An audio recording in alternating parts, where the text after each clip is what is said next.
Mga idol, kamusta na? Barangay Ginebra updates tayo at napakaganda ng pag-uusapan natin na adjustment ng Ginebra sa Game 3 kontra sa kupunan ng Rain or Shine. Bukas na nga po yan. Pero bago tayo magpatuloy, pa-like and subscribe naman po and pa-hit ng notification bell para updated kayo sa ating mga Ginebra daily updates. So pag-usapan po natin yung naging problema doon nga po sa Game 2 ng Barangay Ginebra. No? Maraming hindi naka-move on, especially ang mga fans nga po ng Barangay Ginebra. No?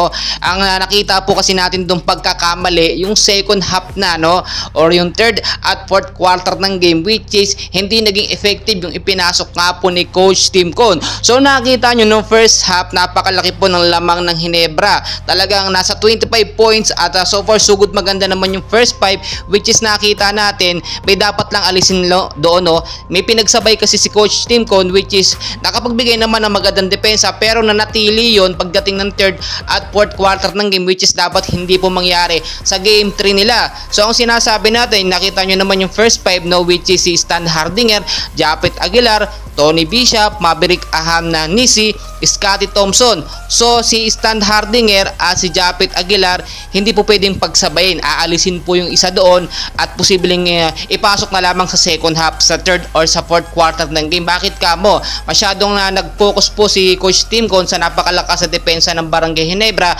kontra nga po sa Magnolia. Effective naman, pero nakita natin si Stan Hardinger hindi siya naging consistent doon sa game 2. Ang dami po mga error, which is nanatilit na gamit, no, at humina doon nga po sa second half na. Nakita natin yung ginagawa nga po dito ni Coach Tim Cone ay more on defense para hindi makapuntos ang kalaban. Tama naman kung titignan natin, pero may mga pagkakamali pong hindi nakita ang Barangay Ginebra, which is una, number 1, si Tony Bishop, unfamiliarity sa mga player po ng Barangay Ginebra. Hindi niya po alam kung kanino niya ipapasa. Yung fourth quarter ng game, meron po doong pagkakato, no? Yung bola hindi po pinasa ni Tony Bishop kay Maverick Aham Nisi, which is yun pa nga po yung sharpshooter ng first half, no? At pinasa niya kay Stan Hardinger or kay si Stan, which is sablay ang mga tira. At nakita natin dapat yung mga alanganing ganun hindi po ipinapasa. Si Tony Bishop din kasi hindi niya kayang mag-drive sa loob, hindi po siya all around, hindi siya consistent.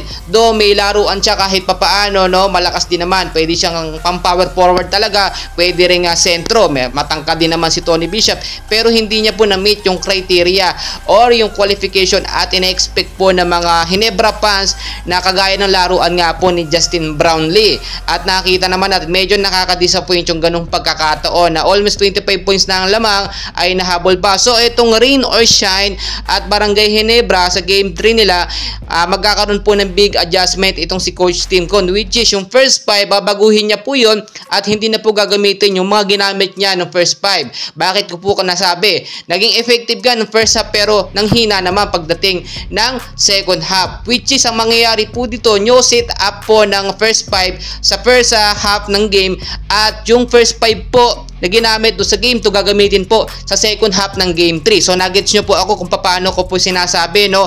Yun po kasi yung naging effective. So marami din nagsasabi, no? Update tayo, Jamie Malonzo wala daw po. So sa mga fans po ni Jamie Malonzo, hindi po siya nakakapaglaro, no? Ilang game na nga po, yung mga 2 game na ng Ginebra, dahil nga po as of now under recovery pa rin siya at nagpapagaling po sa kanyang back injury. Nakita nyo naman sa mga post, talagang hinahataw niya, ginagalingan niya, no? Inaayos niya pag-practice o pagka-training niya, ehersisyo para bumalik na ulit yung kanyang lakas, no? At makasali na makapaglaro na sa Barangay Ginebra. Ngayon po kasi, kahit sabihin natin maraming star player ang Barangay Ginebra, ay kinukulang pa rin. Kasi kahit nga naman gaano kagagaling ang mga player, kung wala pong chemistry sa loob, hindi alam kung kanino ipapasa, ang familiarity, hindi kilala mga player, ay mababaliwala kahit gaano pa yan kagaling. Kaya sinasabi natin, ang laking kawalan talaga ni Justin Brownlee dito sa Barangay Ginebra, which is kayang mag-drive all around, lahat ng posisyon kaya niya pong galawan, kilalang kilala niya mga player, alam niya kung kanino ipapasa.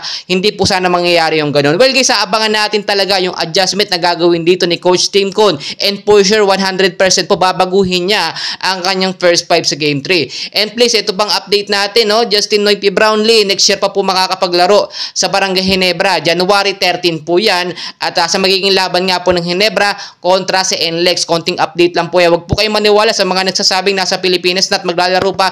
Hindi pa po, no? Ngayon nasa Amerika pa po itong si Justin Noybe Brownlee. Patuloy ko po kayong i-updatein. Please, huwag niyo pong kalimutan mag-like and subscribe para updated kayo sa ating daily Barangay Ginebra updates.